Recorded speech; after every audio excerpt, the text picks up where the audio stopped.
para o lado bom. Não sei se você se lembra, quando eu te cumprimentei na festa do União, a primeira coisa que me veio na cabeça, Vinícius, foi a Chapecoense. Olha que impressionante. Eu acho que acontece comigo e com muitas pessoas, porque você tem muito a ver com a Chape. Tanto a parte feliz quanto a parte triste. E eu sei que dói em você algumas coisas que aconteceram, alguns fatos, mas que eu acho que é importante a gente frisar, porque mostra o respeito, mostra o carinho, mostra a admiração e o comprometimento que você teve com a Chapecoense. Para quem não sabe, quem montou o time da Chapecoense, que infelizmente sofreu uma tragédia indo para a Colômbia para a disputa de uma Copa Sul-Americana, e ali mais de 70 pessoas perderam a vida, quem montou esse time foi Vinícius Eutrópio. E essa imagem que nós colocamos, você olhando para o alto com a camisa da Chape, eu acho que ela simboliza muito o que você viveu nesse clube. Tanto que eu fiz questão de colocar aqui ao fundo. Falei para o William, William, essa é a foto que representa para mim Vinícius Eutrópio. É verdade, a Chape não tem como não se emocionar e falar, né? Eu contar aqui um pouco do início do meu contato com a Chape. Eu fiz um ano maravilhoso no Figueirense, acesso à Série A, campeão catarinense, e a Chape entrou em contato comigo quando eu saí do Figueirense, mas eu tinha uma proposta irrecusável e fui por Emirados Árabes, né? Fui ganhar um dinheirinho. Só que naquele meio termo eu fiz questão de ligar para os diretores da Chapecoense, agradecendo, e era 3 da manhã lá, um horário bom para eles aqui. Ele falou, poxa, essa atitude nos marcou e um dia você vai trabalhar com a gente. Assim que eu voltei para o Brasil, né, eu estava em Florianópolis dando um curso para o Sindicato dos Senadores em Florianópolis, me liga o vice-presidente, fala, Vinícius, está livre no mercado? Estou assim, assim, assim, assado. Vamos acertar? Acertei na hora, ali pro telefone. Falou, então vou te mandar uma passagem. Vem em Florianópolis para Chapecó aqui. Isso era 14 de dezembro. 15 de dezembro eu chego na Chapecoense. Então foi o primeiro ano que a Chapecoense disputou na primeira divisão. E aí, né, que começa a história que eu acho que eu sou meio atrevido para algumas coisas, né? Eu acredito que eu consegui ver um pouco para frente e mudei completamente todo o processo que a Chape tinha feito com sucesso, que vinha dando certo. Eles tiveram acesso à Série D, a C, a B e a A. Só que no ano que eles chegaram a A, eles quase caíram para o Catarinense e depois quase caíram para a Série A. Então, em virtude disso, numa reunião com todos os vice-presidentes e o presidente, eu faço uma anamnese e vou batendo papo. O que vocês acham que deram certo? O que vocês acham que deram errado? Os jogadores deram um problema fora de campo. Nosso time não tem uma personalidade para jogar no Maracanã. Nós fizemos 2 times durante o ano, fizemos no Catarinense, dispensamos todo mundo, fizemos outro no Brasileiro. E, bom, em cima dessa anamnese, terminando a reunião, eu falei assim, então vamos lá. Nós vamos mudar tudo. Nós precisamos ter Série A, jogadores de Série A. Nós precisamos ter 20 jogadores. Ele diz, o quê? Não temos condição, nunca tivemos um, pô. Eu falei, não, nós vamos ter 20 jogadores. Mas como? Não, a gente vai conseguir. Outra coisa, jogadores entre 25 e 30 anos. Não, mas é difícil, só vai querer vir aqui, Chapecó é fora do mercado, o eixo, São Paulo compete muito com a gente. Eu falei, não, pode deixar que a gente vai conseguir. E outra coisa, dentro do orçamento. Não, é impossível, dentro do orçamento. Não, são jogadores de Série A, você é um maluco. Eu falei, não.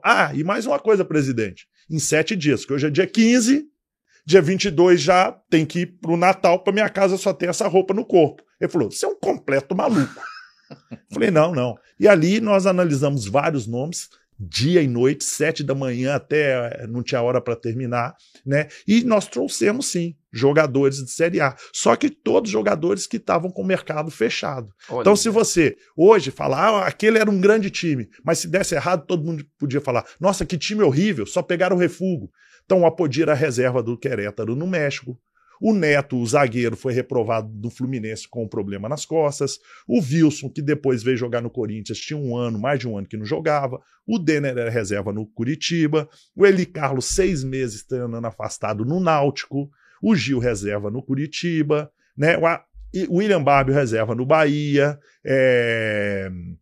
Foram vários, né? Foram vários. Maranhão. Então, qual foi o processo ali? Essa montagem, junto com 5, 6 jogadores que ali se mantiveram. Quem que permaneceu? Permaneceu Rafael Lima, Danilo goleiro, Camilo, o Rangel, Bruno Rangel, e um volante agora que eu esqueci sempre, não me recordo o nome. Foram uma base, e Neném, um meia canhoto. Então, esses permaneceram.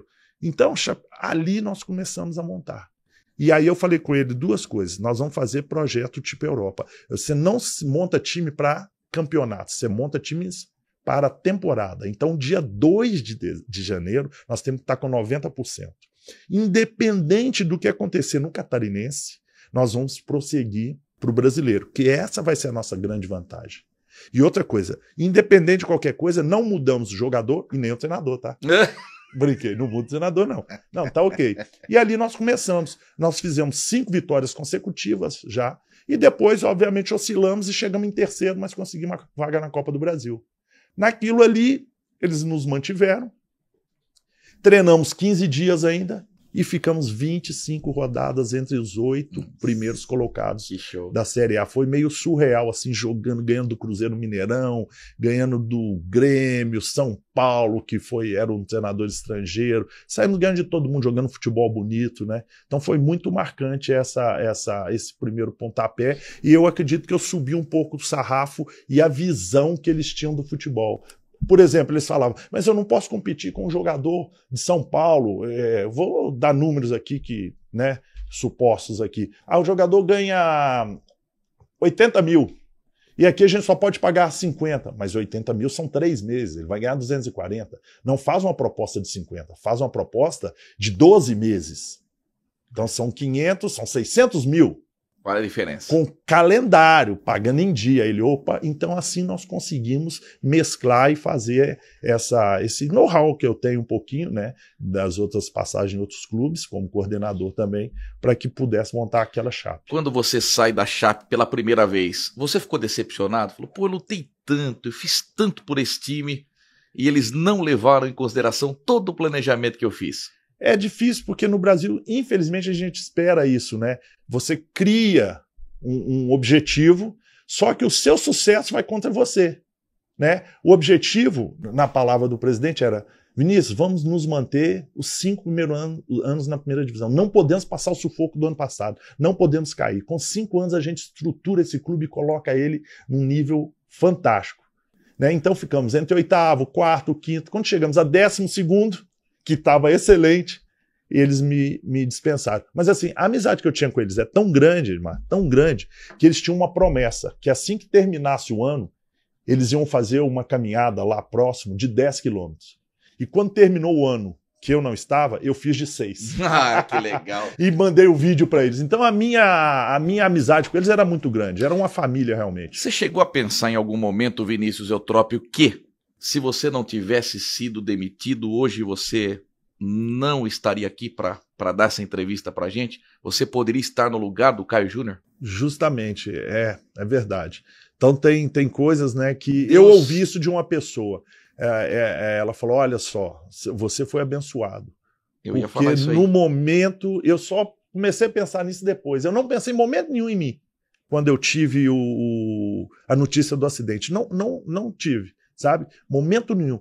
Depois que essa pessoa falou, olha só, naquela época você ficou triste, mas a sua tristeza que está te garantindo você estar recebendo essa notícia hoje. Porque eram 5 anos. O objetivo do presidente era que você ficasse 5 anos na Chape. E assim, pelo histórico, né, pelo desempenho do clube, tranquilamente poderia ter ficado. E sem contar com você, o Guto também, né? O Guto Ferreira é outro que Deus permitiu que permanecesse com vida e não participasse dessa tragédia, infelizmente. O Caio Júnior, infelizmente, acabou perdendo a vida. Como você recebe essa notícia? Eu me lembro, meu pai, Edmundo Silva, que é um torcedor do Fluminense apaixonado, daqui a pouco a gente tem que falar do Flu, e o Vinícius tem uma história linda no Fluminense, e meu pai adorava Mário Sérgio Pontes de Paiva. Era o grande ídolo que meu pai tinha na comunicação. Eu estava dormindo, meu pai me liga, porque eu tinha trabalhado até 3 horas da manhã numa cobertura esportiva. Toca o meu telefone, meu pai chorando. Didi, caiu o avião. Me chama de Didi. Edmar me chama de Didi, minha família toda. Didi, caiu o avião da Chape. Falei, você tá brincando, pai? E ele não falou assim, olha, a delegação inteira morreu. Ele falou, não, o Mário Sérgio Pontes de Paiva morreu, que era o grande ídolo que ele tinha. Como você recebeu essa notícia? De início você não quer acreditar. Você acha que é alguma coisa assim, foi um erro, aconteceu um acidente, 2 pessoas, né? Depois você vai começando a ter noção da proporção. O meu telefone começou a pipocar também, no momento lá era 4h30, alguma coisa, 5 da manhã, até que eu fui e liguei a televisão. Mas quando foi 7 horas, eu tinha tanta amizade com todo mundo na Chape, que os funcionários me ligaram e falaram, Vinícius, a gente tá precisando de você aqui, olha pra você ver. Vem pra cá, tá todo mundo no vestiário. E você tava em? Florianópolis. Eu não sei o que aconteceu, o que eu falei com alguém, eu não sei. Eu realmente eu não lembro porque eu estava muito nervoso. Alguém pegou um voo, um avião, e me levou, um voo fretado. E 10 horas da manhã eu já estava no vestiário com todos os funcionários. E ali eu fiquei. Né? A gente esperando mais notícias, tudo, acompanhei tudo e fiquei lá. Aí no final do dia eu encontrei com o Soplino, que depois foi o presidente, que também era um dos gestores na época, que não pôde viajar junto com o prefeito, eles não viajaram, encontrou comigo e ele falou, Vinícius, preciso conversar com você.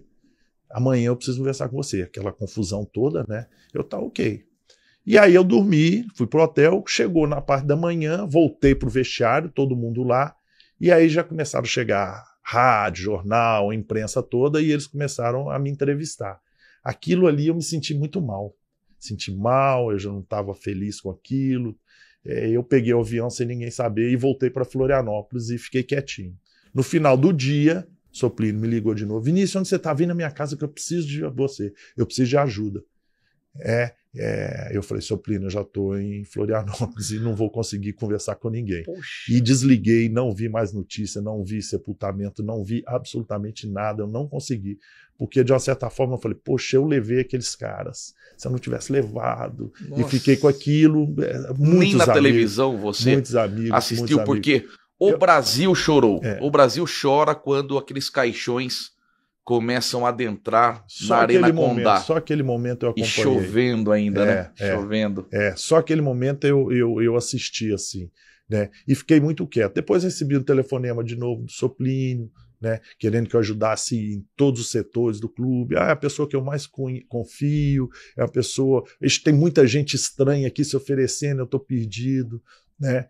Então, para mim, foi difícil aquele momento. Ele queria você como vice-presidente da Chape? Basicamente um vice, assim, um administrador geral, para eu abdicar um pouco da questão técnica como treinador. Eu me arrependo de não ter feito aquilo. Eu ia te perguntar, o arrependimento bateu. Eu falei, poderia ter ficado.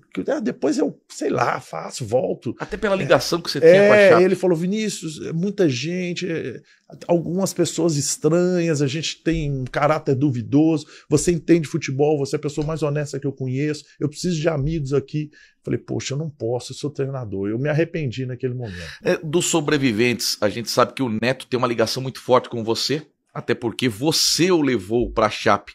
Você teve um reencontro com ele já? Conversou com ele? Como é que foi esse reencontro? Já tive. Esse ano, inclusive, foi um outro reencontro. Ele sai falando para todo mundo, esse é meu pai, esse é um homem que me fez ter ido para a Chape, né? Porque que acontece? O Neto ele foi reprovado no exame médico do Fluminense. E nisso eu ligo para a psicóloga do Santos. E ela me dá o perfil. Ele é um líder, ele é isso, ele é aquilo, é aquilo. E aí eu ligo para outras pessoas. Eu falei, então vale a tentativa, eu vou trazer o Neto. Eu não conhecia, nunca tinha trabalhado. E lá ele foi fundamental, não preciso nem falar, foi fundamental. E depois disso, né, em 2017, aí eu volto como treinador, na reconstrução. E aí eu encontro ele tá louco. É uma coisa muito... Dos jogadores que perderam a vida, qual aquele que você tinha mais ligação? Qual aquele que doeu mais você saber que morreu? Foram vários, mas que eu criei uma identidade assim, uma empatia, e era um líder meu técnico, como pessoa, como tudo. Na verdade, começando a pensar aqui, mas eram 2. O Danilo, que eu fiz uma amizade de brincar muito, brincava. ele ia no ônibus sempre com a gente, porque a gente tinha que ir de ônibus para treinar. Ele falava, professor, eu tive 7 acessos na série, na segunda divisão do Paranaense. Eu falei, puta, você sofreu pra caramba, hein, cara? Porra, Danilo, brincando assim, né? Quer dizer, ele é um vencedor, né? É um cara sensacional mesmo assim. E o Kleber Santana, que, meu Deus, assim, eu consegui, eu tenho essa consciência, não vou ter falsa modéstia aqui, dele estar sem estar muito utilizado no Criciúma, eu levo ele para Chapecoense, ele era um camisa 10, eu trago ele para trás do meio campo, mudo o sistema todo para ele ser um segundo, terceiro volante, sempre por trás ali, o futebol dele cresceu, e ele contava as experiências dele para mim de Europa, de todos os lugares, tanto que depois, quando eu venho para a Ponte, ele fala, eu quero ouvir, eu tenho que trabalhar com você. Olha eu falo, não pode, Kleber, você tem que ficar aí, porque as pessoas aí são minhas amigas. Eu fui narrar, inclusive, em Maiorca, comentei para você, e lá ele é ídolo.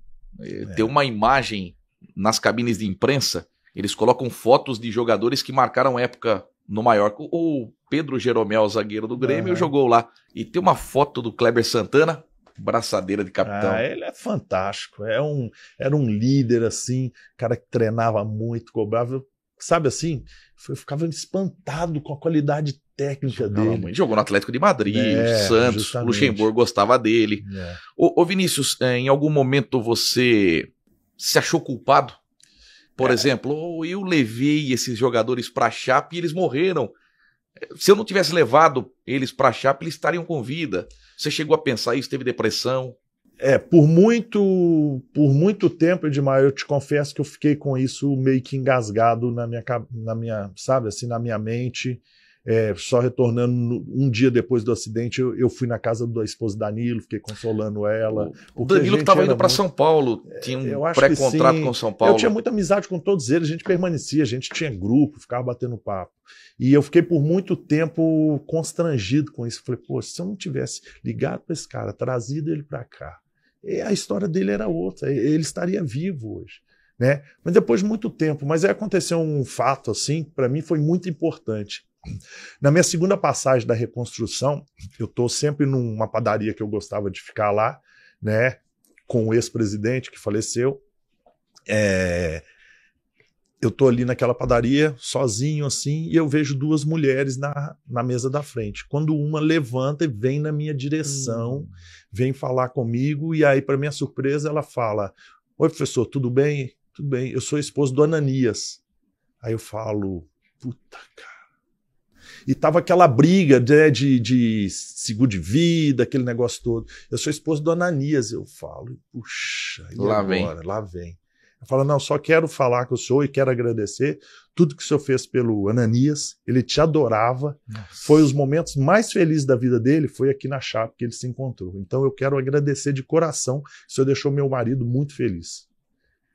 Aí eu parei, desabei mesmo, porque aquilo para mim foi um alívio, assim, poxa, então as pessoas não me veem como algum tipo de responsabilidade, pelo contrário, né, eu proporcionei momentos felizes para eles. Você precisava, acho que Deus colocou essa mulher, tudo tem um propósito, Vinícius, eu acredito muito em destino, era para você estar naquela padaria e era para a esposa do Ananias estar na padaria, e talvez as outras esposas não pensassem da mesma forma que essa do Ananias, mas quando ela chega até você, era o que você precisava para retomar a sua carreira como técnico.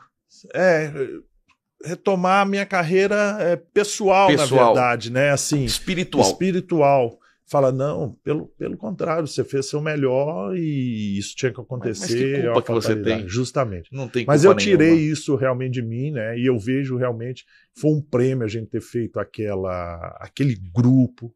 Aniversário de cada filho de jogador, ia todo mundo. A Chape é meio assim. Ela é assim, né? Todo mundo faz o aniversário, vai todo mundo. Sempre foi dessa maneira, porque foi construído lá atrás. Quando viajam, as esposas dos diretores ligam para as esposas dos atletas. Se precisar de alguma coisa, hospital. É um povo muito acolhedor, assim, né? E eu sou mineiro, sou tranquilo, sou assim também, né? Gosto de um bom papo e tudo. Então casou muito as coisas juntos assim. Eles contratam o Wagner Mancini, Ele faz aquele jogo festivo com o Palmeiras, depois ele acaba saindo da Chape e automaticamente o primeiro nome para comandar novamente o time catarinense, Vinícius Eutrópio. Como é que foi essa ligação? Quem te chamou? Foi o próprio foi presidente que queria você de vice? Isso, foi ele, mas através do Rui Costa, né, que hoje é o diretor do São Paulo. Nós nos reunimos em Florianópolis, tivemos a reunião antes e dali ficou... E até de graça, né, para a Chape. E foi bem bacana também, porque, se não me engano, a Chape devia ter ali 32 funcionários, não sei.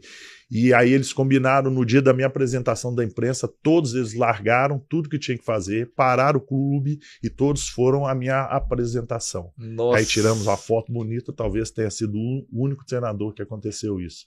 E para mim foi um momento fantástico.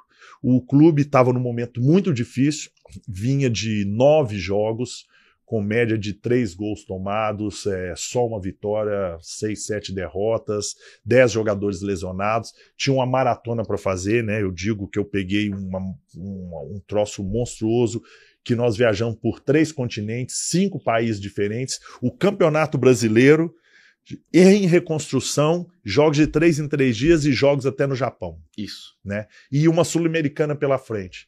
Então eu digo que, dentro do possível, eu consegui fazer o que era, talvez só eu, conhecendo a Chape, conseguisse fazer e realinhar, colocar a Chape nos trilhos novamente, justamente pelo conhecimento e a facilidade, né? Naquele momento, Vinícius Eutrópio, cogitou-se de a Chapecoense não ser rebaixada. Por tudo que ela passou, ela perdeu uma equipe inteira. Só que, no fim, acabou isso não acontecendo e a CBF manteve o rebaixamento.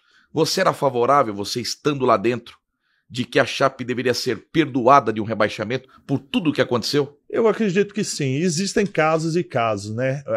Esse episódio da Chape, ela transcendeu qualquer questão esportiva, social, né? Então, assim, foi uma coisa mundial, uma tragédia, uma aclamação mesmo, assim, né? Eu acho que o futebol tem história tão longa, né? Vai ter futebol a vida toda, para todo lado, né?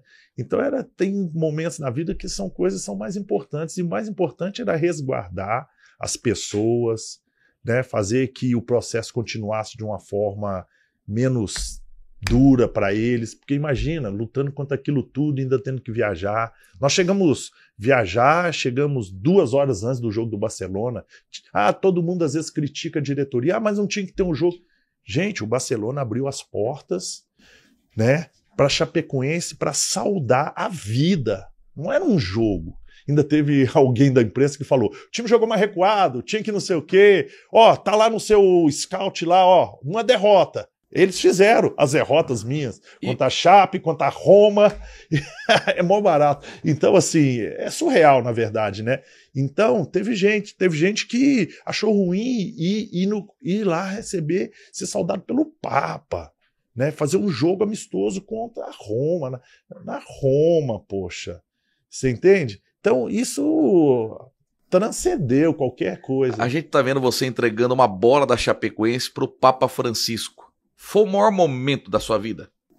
Sem dúvida. Arrepiou o corpo inteiro? Sem dúvida, sem dúvida. Ele tem uma energia, é diferente. A pessoa, para estar ali no lugar dele, porque tem uma aura, tem alguma coisa diferente. Eu estava quietinho no meu canto, na 3ª fileira, sentado, quando o Papa foi se aproximando, e aí a pessoa que fez todo o evento falou: coach, vem, desce, você que vai entregar para ele.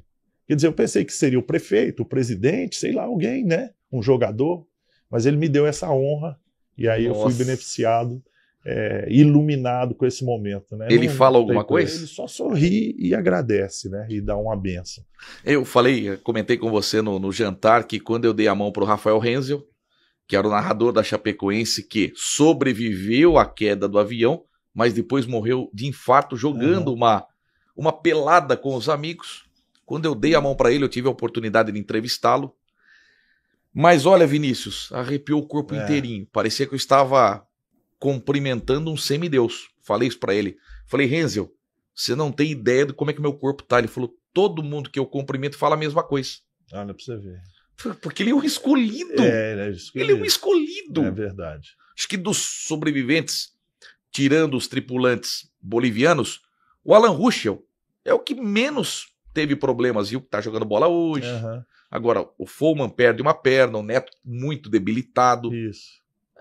Difícil, né, Vinícius? É difícil. Eles foram os escolhidos realmente e foram abençoados por estar aqui Tá. ainda. Quando você... dois momentos que eu gostaria até de perguntar pra você. Um momento 71 que eles começam cantar na Arena Condá, vamos, Chapé. A primeira vez que você ouviu na Arena Condá, qual foi sua reação? É muito emocionante. Não tem como não se emocionar, né? E eu tive que ter muito cuidado nesse meu retorno para tentar separar a emoção daquilo que eu tinha passado com aquelas pessoas para o que eu tinha que fazer profissionalmente ali, sabe? Então eu tive esse cuidado, né? Para que não pudesse me atrapalhar, influenciar em muitas coisas. Mas a Chape, ela é um time que ela carrega tudo junto. Não tem, é a história. Né? Cada clube tem a sua história, tem a sua identidade. A Chape é essa identidade. Você não pode abrir mão dela, pelo contrário. Isso que fortalece, né? A Chape virou o segundo time de todo o brasileiro. Antes era o Santos, por conta do Pelé. Hoje é a Chapecoense. Ninguém torce contra a Chape. Eu acho que até os rivais da Chape passaram a olhar diferente para a equipe verde e branca. Qual que era a reação dos adversários quando a Chape chegava? Você sentia que era admiração pela reconstrução ou você sentia pena? Que eles tinham muita pena do que tinha acontecido. Eles lamentavam demais o ocorrido com a Chape. Ali naquele ano estava muito latente ainda, né? Passou muito sentimento de pena, assim, né? Mas de admiração pelas pessoas que estavam ali. Pô, vocês foram escolhidos para reconstruir. Né? Mas você via os jogadores do Barcelona, tipo, puxa, mas, né? Coitados, assim. Nesse sentido, né? Do coitado de, pô, que tragédias, né? Mas, e falando, pô, vocês estão representando agora e isso vai, né?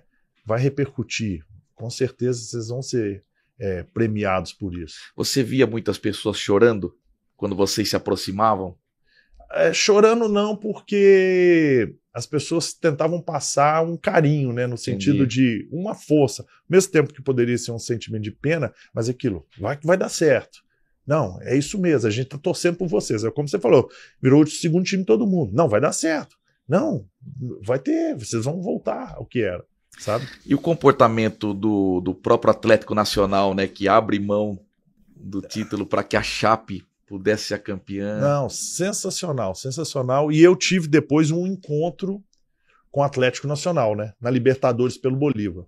Ah, verdade. E aí a gente joga contra o Atlético Nacional lá em La Paz, com o Bolívar. Tem que fazer o trajeto. E o time todo... Não, eu era do Bolívar, né? Sim. E aí o time do Atlético Nacional, campeão da América do Sul, né? Da Libertadores, um timaço. E a gente vai jogando, jogando. Fizemos 1-0. 1-0. E o jogo vai. Rapaz, porque eu queria aquela vitória não para mim. Pra Chape. Eu queria para eles, sabe? Para eu dedicar para eles. Aí, aos 45 minutos do segundo tempo, um pênalti pro Atlético Nacional. Como eu se olhei fosse... pra cima, pensei no Kleber Santana, falei, cara, os outros, falei, essa vitória é para vocês. Aí o cara... Danilo, ajuda aí. E aí, eles perderam o pênalti. Meu Deus do céu, eu imagino a sua reação. Ninguém entendia a minha reação, porque estava eu comigo mesmo e falando com eles. Foi a maior vitória que você teve. Foi fantástico, ali que representou muito. Eu entreguei aquilo para eles. E aí, na entrevista coletiva depois, né, eu falei tudo isso que eu estou falando, eu falei para a imprensa mesmo, falei que eu queria muito aquela vitória. Na hora do pênalti, eu pensei em todo mundo da Chapecoense e eu entregava aquela vitória para eles. Você é muito religioso, Vinícius? Eu sou religioso em todos os aspectos. Eu não tenho uma... Claro, sou católico, né, de nascimento, mas eu acredito muito em energia positiva, em boas vibrações, em boas intenções, em pessoas do bem, que a gente carrega isso e que uma pessoa se conecta com a outra, o universo ela vai tratando de agrupar e unir essas pessoas. Que sensacional, que sensacional. Tem uma imagem da Copa Suruga que você vai também com a Chape para o Japão, que é a imagem número 3, Como é que os japoneses receberam a Chape? O japonês é fantástico, né? É um outro sonho meu, um dia trabalhar no Japão, porque é um povo muito correto, educado, cumpre um planejamento, deixa trabalhar e gosta de organização, né? Então é fantástico. E nós passamos lá uma semana nos preparando, jogamos com o Raul Red, o treinador deles tinha acabado de sair, mas estava há 5 anos no cargo, 6 jogadores titulares da seleção japonesa. Legal, hein? Mas foi assim uma semana muito boa, os japoneses nos recebendo bem, onde a gente ia, abraçando, dando presente, né? E foi fantástico, experiência fantástica. E por que pela segunda vez você deixa a Chapecoense? Eu deixo a Chapecoense justamente por questões teoricamente de números, né? De novo. Porque em cima dos números eles colocaram números como Copa Suruga, Barcelona, Roma. Aí eu brinquei com alguns assim, tá, mas contra 2, 3 amistosos que nós fizemos no CT, vocês não puseram, né? Mas assim, mas eu fiz questão da minha saída, como eu era muito amigo e continuo sendo de todos, eu fiz questão na entrevista coletiva de levar o presidente, o Rui também, o diretor, mostrar os números. Eu falei, olha, em 3 meses nós recuperamos os 10 jogadores, de média de 3 gols tomados, passamos para 1 gol tomado, tá? Nós chegamos a 37% de aproveitamento, fazendo viagens de 3 em 3 dias, em 5 países, em 3 continentes diferentes. Conseguimos contratar 6 jogadores, né? E passamos para as oitavas da Sul-Americana ganhando do Defensa e Justiça. Olha isso. Então, quer dizer, o caminho ele está moldado. A Chape não vai cair e nós vamos classificar muito bem. É só agora, o turbilhão passou. Eu acho que eu era a pessoa para fazer isso. O turbilhão passou, agora nós vamos colher os frutos a partir do mês de setembro, outubro. E foi o que aconteceu. A Chape ainda classificou depois para a Sul-Americana. Quem que assumiu o seu lugar? Eu acho que foi o Guto. Se não me engano, acho que foi o Guto. Eu acho que foi de o Guto. novo, acho que foi. O Guto. E hoje se pinta uma proposta para a Chape e vai correndo de novo. A Chape não tem como recusar. Você vai voltar um dia lá? Eu espero que sim. Não é né, a gente não precisa cavar nada, mas eu espero que sim, porque tem uma história e tem uma vontade, assim, uma alegria, uma satisfação de trabalhar.